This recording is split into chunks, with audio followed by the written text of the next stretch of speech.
हाँ जी, welcome to online class students. हम पढ़ रहे थे लेसन हमारा कंब्यूशन एंड फ्लेम, और कल हमने यहाँ तक किया था एक्टिविटी 6.1 पे हमने छोड़ा था। तो एक्टिविटी 6.1 में एक्चुअली में क्या दिखा रखा है, ये आपको ये दिखा रखा है कंब्यूशन एंड नॉन कंब्यूस्टिबल सब्सटेंसेस, यानी कि वो सब्सटेंसेस जो जल्दी कंबस्ट यानी कि जल जाते हैं या वो जो नहीं जलते, जैसे वुड है वो कम्बस्टिबल है, नॉन कम्बस्टिबल, ये कम्बस्टिबल है। पेपर है वो भी कम्बस्टिबल है। आयरन नेल्स है ये नॉन कम्बस्टिबल है। केरोसिन ऑयल है ये कम्बस्टिबल है। स्टोन पीस ये नॉन कम्बस्टिबल है। स्ट्रॉ है वो कम्बस्टिबल है। चारकोल है ये भी कम्बस्टिबल है। मैच स्टिक है ये भी।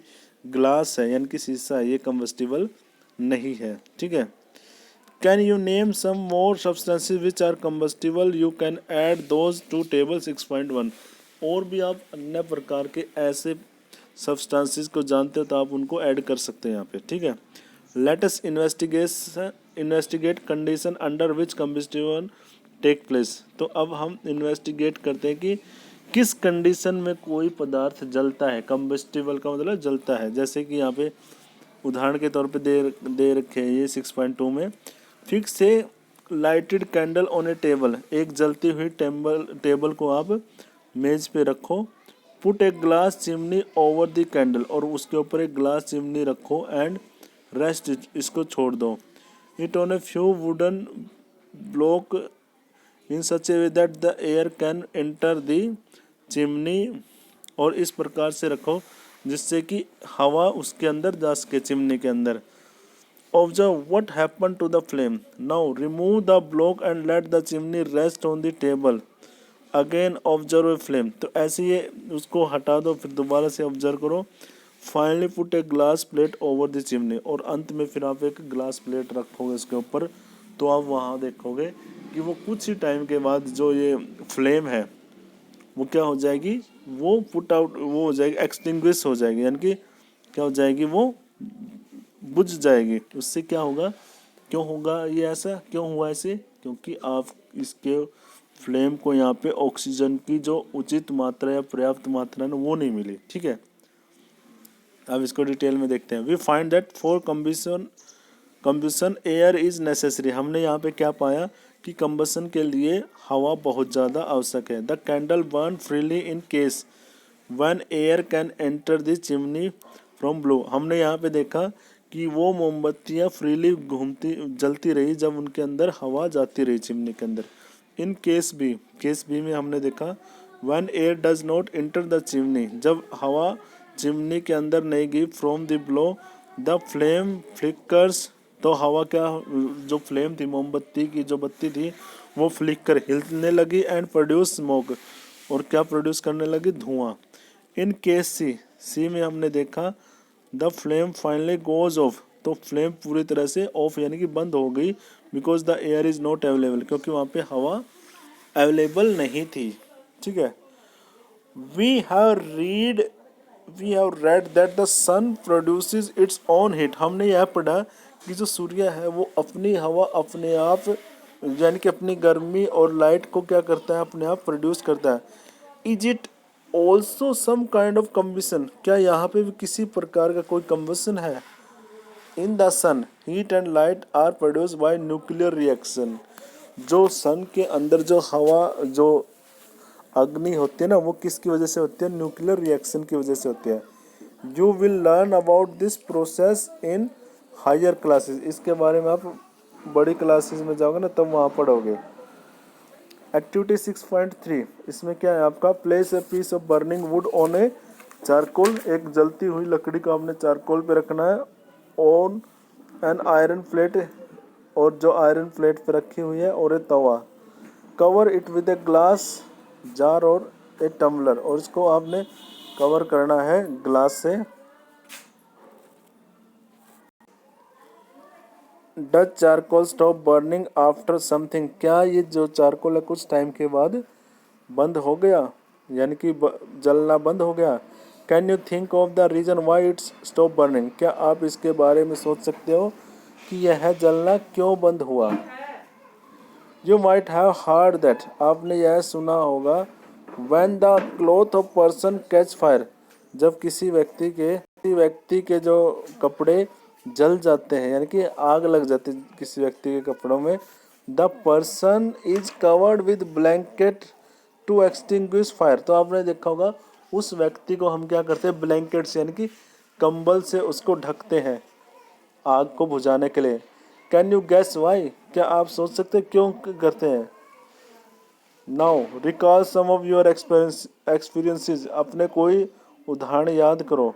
Does a match stick burn by itself? क्या कोई मैच स्टिक यानी कि माचिस की जो तिल्ली होती है वो अपने आप जलती है? How does it burn? और ये कैसे जलती है?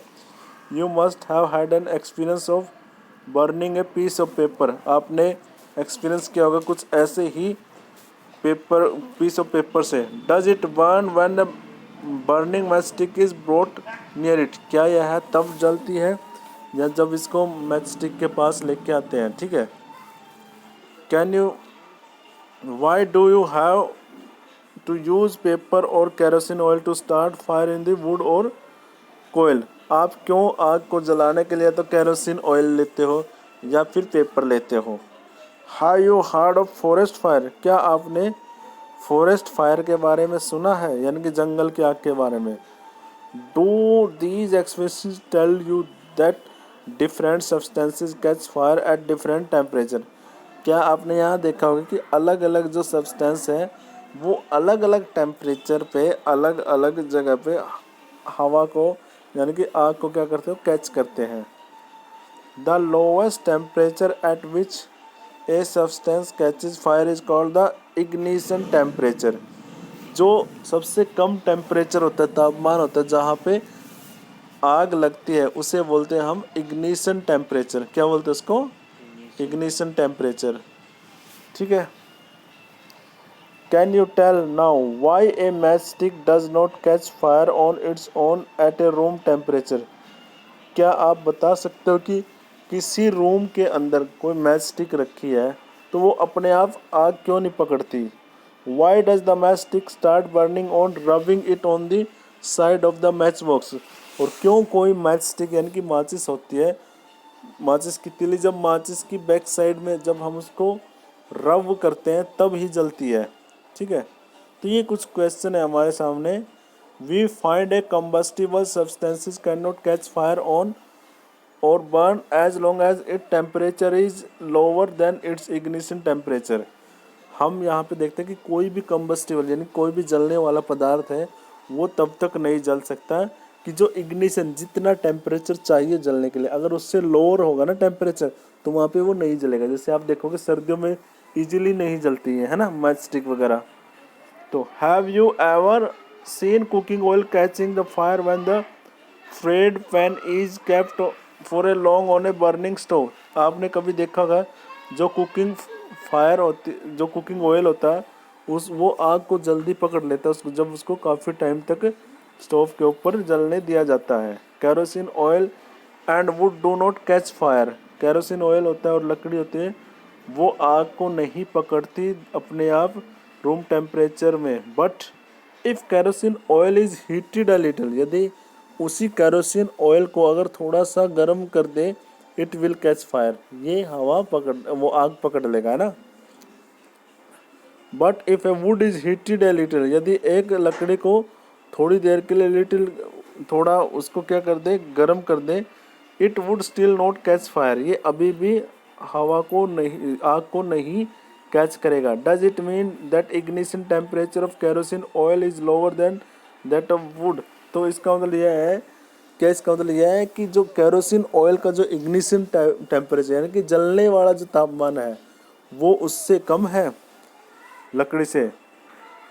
Does it means that we need to take special care of storing kerosene oil? तो इसका मतलब क्या है, ये है कि हमें केरोसिन ऑयल को स्टोर करने के लिए एक क्या रखना पड़ेगा, स्पेशल केयर, स्पेशल ध्यान रखना पड़ेगा।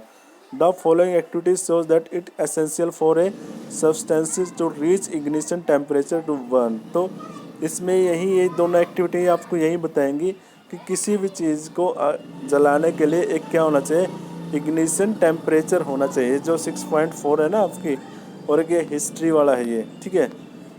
इसको ध्यान से इन एक्टिविटीज़ को आपने ध्यान से करना और इसमें आपको समझ में आ जाएगा इग्निशन पॉइंट, वो इग्निशन टेम्परेचर क्या होता है।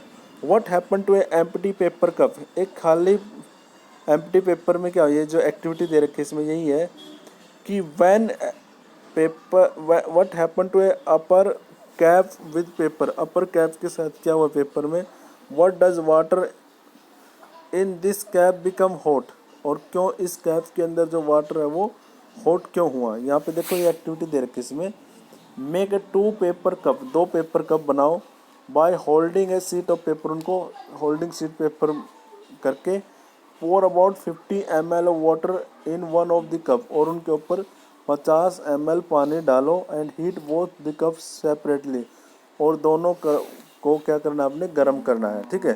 तो अब क्या होता है, इफ़ वी कंटिन्यू हीटिंग, यदि हम लगातार उसमें आग देते रहेंगे उन कप को, we can even boil water in the paper cup, तो हम पेपर यानी कि कागज़ के कप को भी क्या कर देंगे, पानी उबाल देंगे। Can you think of an explanation of this phenomena, क्या आप इस फिनोमिना का कोई एक्सप्लेनेशन दे सकते हो। The heat supply to the paper cup is transfer to water by conduction, तो यहाँ पे क्या है, जो आग हम पेपर को सप्लाई कर रहे थे वो कंडक्ट होगी, किसके पास चलेगी, पानी के अंदर चलेगी। So in the presence of water, पानी की प्रेजेंस में, the ignition temperature of the paper is not reach, और जो इग्निशन टेम्परेचर है पेपर का वो वहाँ तक नहीं पहुँचा, hence it does not burn, और इसी वजह से वो कागज़ था ना वो जला नहीं, है ना, हालांकि नीचे लगा रखे थे हमने फ्लेम तो, लेकिन फिर भी वो जला नहीं। The substance which have very low ignition, वो सब्सटेंस जिनका काफ़ी लो इग्निशन होता है टेम्परेचर का, can easily catch fire with a flame are called inflammable substances, जो बहुत ही जल्दी क्या कर लेते हैं, आग को कैच कर लेते हैं, उन्हें बोलते हैं इनफ्लेमेबल सब्सटेंसेस। जो लिखा होता है ना, जो ऑयल के ट्रंक वगैरह होते हैं, टैंकर होते हैं, उन पर लिखा होता है inflammable. Example of inflammable substances are petrol, alcohol, liquid petroleum gas etcetera. Can you list some more inflammable substances, क्या आप कुछ ऐसे और भी इनफ्लेमेबल सब्सटेंसेस है उनको क्या कर सकते हो, उनकी लिस्ट बना सकते हो, ठीक है। तो आज यहीं तक करेंगे आप। यहाँ पे एक हिस्ट्री दे रखी है आपकी, हिस्ट्री में मैच स्टिक के बारे में हिस्ट्री है, ये भी आपने पढ़नी है, ठीक है।